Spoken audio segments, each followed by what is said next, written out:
সন্তান মাওলানা কামরুল ইসলাম উলিপুরি ভাই, তার একটা বক্তব্য হচ্ছে যে আল্লাহ তাআলা আরশের উপর আছেন, সত্তাগতভাবে তিনি আরশের উপর আছেন। তো এই বিষয়ের মধ্যে অনেকে অস্পষ্টতার মধ্যে থাকে যে আপনার আকীদা এটা কিনা, অথবা আপনি তার সম্পর্কে কি বলতে চাচ্ছেন, বা তার আকীদাটাকে আপনি সমর্থন করেন কিনা, এই বিষয়ে যদি হুজুর একটু বলতেন। আমার ছেলে যদি কোনো বক্তব্যে বলে থাকে যে আল্লাহ সত্তাগতভাবে কোন স্থানে অথবা আরশে আছেন, আল্লাহ সত্তাগতভাবে আরশে, সত্তাগতভাবে কোথায়? আরশে। আমার ছেলে যদি কোনো বক্তব্যে বলে থাকে যে আল্লাহ সত্তাগতভাবে কোন স্থানে অথবা আরশে আছেন, তাহলে আমার আশঙ্কা হয় সে বর্তমান সময়ের চরম ফিতনাওয়াজ লামাযাবিদের খপ্পরে পরে বলেছে। তাই আপনার মতো আরো বিভিন্ন জনের মুখে শুনে আমি তাকে সতর্ক করেছি যে এটা আহলে সুন্নাত ওয়াল জামাতের মতবাদ নয়, এটা মুশাব্বিহা মুজাসসিমাদের বান্ধ মতবাদ। কাজেই তুমি যদি না বুঝে এই বক্তব্য দিয়ে থাকো, তাহলে এই বক্তব্য প্রত্যাহার করে তওবা করে আহলে সুন্নাত ওয়াল জামাতের মতবাদে ফিরে আসো। আপনাদেরকে অনুরোধ করে বলবো, তাকে এই কথা বলুন যে তোমার এই বক্তব্য আহলে সুন্নাত ওয়াল জামাতের পক্ষে নয়, এটা মুজাসসিমাদের মুশাব্বিহাদের বান্ধ মতবাদের পক্ষে। কাজেই তুমি তোমার এই মতবাদ প্রত্যাহার করো, এই বক্তব্য প্রত্যাহার করো এবং আহলে সুন্নাত ওয়াল জামাতের সঠিক মতে ফিরে আসো। অগত্যা আল্লাহ না করুন, আমিও সতর্ক করি, আপনারাও সতর্ক করার পরে যদি এই ভ্রান্ত মতবাদ থেকে ফিরে না আসে, তাহলে আপনারা যারা আমার এবং হক্কানি উলামায়ে কেরামের এই দিক নির্দেশন অনুপাতে যারা হক পথে চলেন, হক আকীদা পোষণ করেন, হক পথে চলতে চান, আমি আপনাদেরকে বলবো যে কামরুল ইসলাম যদি তার ভ্রান্ত মতবাদ থেকে ফিরে না আসে, তাহলে আপনারা তার অনুসরণ করবেন না, সে পথভ্রষ্ট।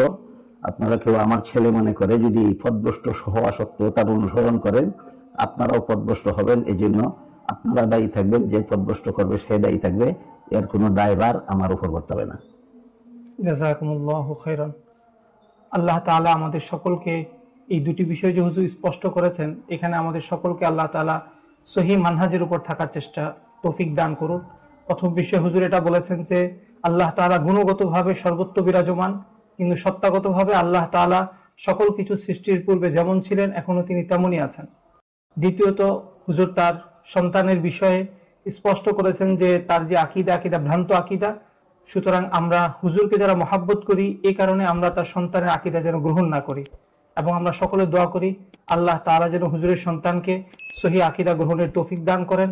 এবং আমি যে সমস্ত বক্তব্য বলেছি, আল্লাহ মানুষের সমাবেশেও থাকেন, বিভিন্ন স্থানে মক্কামে তমক্কামে থাকেন, এই মর্মে যেসব বক্তব্য দিয়েছি, এইসব বক্তব্য পবিত্র কুরআনের এবং হাদিসের বিভিন্ন বরাত সহকারে দিয়েছি।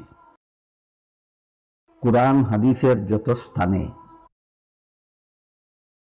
আল্লাহ কোন স্থানে আছেন বলে উল্লেখ করা হয়েছে, যেমন কোথাও বলা হয়েছে সমস্ত লোকের সাথে সাথে থাকেন, কোথাও বলা হয়েছে 3 জন মানুষের সমাবেশে আল্লাহ থাকেন, কোথাও বলা হয়েছে 5 জন মানুষের সমাবেশে আল্লাহ থাকেন। এমনকি এক পর্যায়ে আল্লাহ বলেছেন ওমা কুন্না গায়িবিন, আমি কোথাও অনুপস্থিত নই। তেমনিভাবে হাদিস শরীফে আল্লাহ রাসূল বলেছেন ইন্নাকুম লা তাদউনা আসাম্মা ওয়ালা গায়িবা, তোমরা যার কাছে দোয়া করো তিনি বধির নন, তিনি অনুপস্থিত নন। এই যে এই সমস্ত নুসুস কোরআন হাদিসের এই সমস্ত ভাষ্যে যে আল্লাহ অমুকখানে তমুকখানে আছেন বলা হয়েছে, এর মর্ম হলো আল্লাহ গুণগতভাবে সর্বত্র আছেন।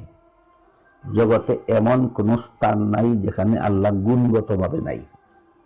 সুতরাং আমার বক্তব্যে এবং কোরআন হাদিসে যেখানে যেখানেই আল্লাহর সাথে কোন স্থানের উল্লেখ করা হয়েছে, সেখানে উদ্দেশ্য হলো আহলে সুন্নাত ওয়াল জামাতের স্থিরকৃত সিদ্ধান্ত মতে সে সমস্ত ক্ষেত্রে উদ্দেশ্য হলো আল্লাহ গুণগতভাবে সর্বত্র বিরাজমান।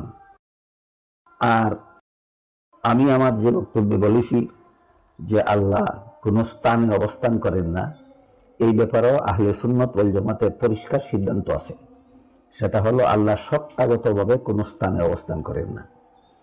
আল্লাহ স্থান সমূহ সৃষ্টি করার আগে যেমন ভাবে স্থান ছাড়াই বিদ্যমান ছিলেন, সমস্ত জগৎ সমস্ত স্থান সৃষ্টি করার পরও আল্লাহ ঠিক তেমনি ভাবে স্থান ছাড়াই বিদ্যমান থাকেন। সুতরাং এখানে দুটি কথা পরিষ্কার, এখানে সিদ্ধান্তহীনতার কিছু নাই।